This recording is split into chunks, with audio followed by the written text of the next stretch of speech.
قادیانیوں کے ساتھ کتنا تعلق رکھیں. جو مرزائی اور احمدی لوگ ہوتے ہیں ان کے ساتھ بات چیت کرنا, کھانا پینا, سلام دعا کرنا, کوئی چیز لینا دینا کیسا ہے.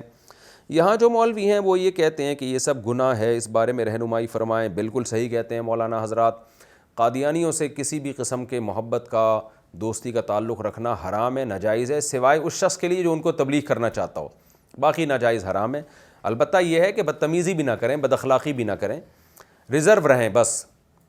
لوگ کہتے ہیں کہ عیسائی بھی تو غیر مسلم ہے, ہندو بھی تو غیر مسلم ہے. بھائی ہندو اپنے آپ کو مسلم نہیں کہتا, وہ اسلام پہ ڈاکہ نہیں ڈال رہا ہے. عیسائی اسلام کو نہیں چھیڑ رہا ہے, اسلام پہ ڈاکہ نہیں ڈال رہا ہے. قادیانی اتنا بڑا جرم کر رہا ہے کہ ایک جھوٹے پیغمبر کو نبی کا ذلی نبی کہہ رہا ہے, محمد صلی اللہ علیہ وسلم کے جو ہے وہ آپ صلی اللہ علیہ وسلم کی طرف منسوب کر رہا ہے, اور اپنے آپ کو پھر مسلم بھی کہہ رہا ہے. یہ ایسے ہی ہے جیسے کوئی بھنگی چمار گھوم رہا ہو. اور اس کی میں اکثر ایک مثال سے بات سمجھاتا ہوں کہ دیکھو ایک آدمی چوری چکاریاں کرتا ہے, بھنگی ہے, چمار ہے, تو اسلام کہتا ہے بھائی چاہے وہ جیسا بھی گناہ گار ہے لیکن آپ اس کو اچھائی سے, محبت سے دین کی طرف لے کر آئیں اور نفرت نہ کریں. آپ اس سے معاملات اس سے آپ سیدھے رکھیں, اپنے محبت کریں, اس کی دعوت کریں, کیونکہ بہرحال سوسائٹی کا ایک فرد ہے, ہو سکتا ہے برائی کو چھوڑ دے. لیکن وہی بھنگی چمار جو ہے نا کہتا ہے میں آپ کا بیٹا ہوں, آپ کی طرف نسبت کرتا ہے. اب آپ کا میٹر گھومے گا, بولے گا بھائی تو اپنے آپ کو میرا کیوں کہہ رہا ہے, تو جو ہے وہ بتانا اپنے بارے میں, میری طرف منسوب کیوں کر رہا ہے اپنے آپ کو. تو جیسے کوئی باپ یہ نہیں چاہتا کہ کسی غیر کو میرے بیٹا بنا کے میرے کھاتے میں ڈالا جائے اور ولدیت میں میرا نام لکھ دیا جائے, اس میں اس کی غیرت بہت زیادہ غضبناک ہوگا اس کو. تو ایسے ہی محمد صلی اللہ علیہ وسلم غیرت مند پیغمبر ہیں.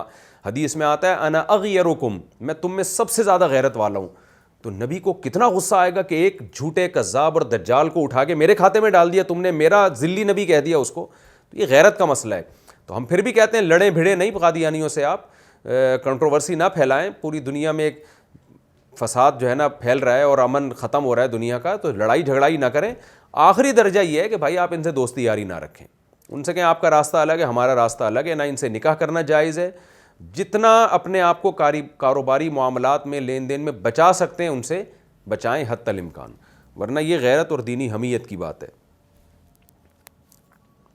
پلاٹ بیچ کر پیسے آئے تو زکوٰۃ کا حکم. ہم نے ایک پلاٹ بیچا ہے جس کی قیمت 60 لاکھ روپے ہے, ان پیسوں سے ہم کاروبار کرنا چاہ رہے ہیں. اب ان پیسوں میں زکوٰۃ کا کیا حکم ہوگا جبکہ ابھی اس پر 1 سال بھی نہیں گزرا ہے. عابدہ صاحبہ کراچی سے. دیکھیں ہر رقم پہ سال کا گزرنا ضروری نہیں ہے. آپ کی زکوٰۃ کی جو تاریخ ہو نا جس میں آپ زکوٰۃ نکالتی ہیں, تو اس تاریخ کو آپ دیکھیں. اگر یہ 60 لاکھ پڑے ہوئے ہیں یا جتنے بچے ہوئے ہیں ان میں سے جو خرچ ہو گئے وہ ہو گئے, جو بچے ہوئے ہیں ان کا 2.5% زکوٰۃ دے دیں. مثال کے طور پر 3 محرم کو آپ کی زکوٰۃ نکلتی تھی, اب 2 محرم کو 60 لاکھ روپے آئے اور 3 محرم تک باقی رہ گئے, تو 1 دن کے لیے آپ کے پاس آئے ہیں, پھر بھی آپ پر زکوٰۃ واجب ہے. اور اگر اس سے پہلے خرچ ہو گئے تو واجب نہیں ہے.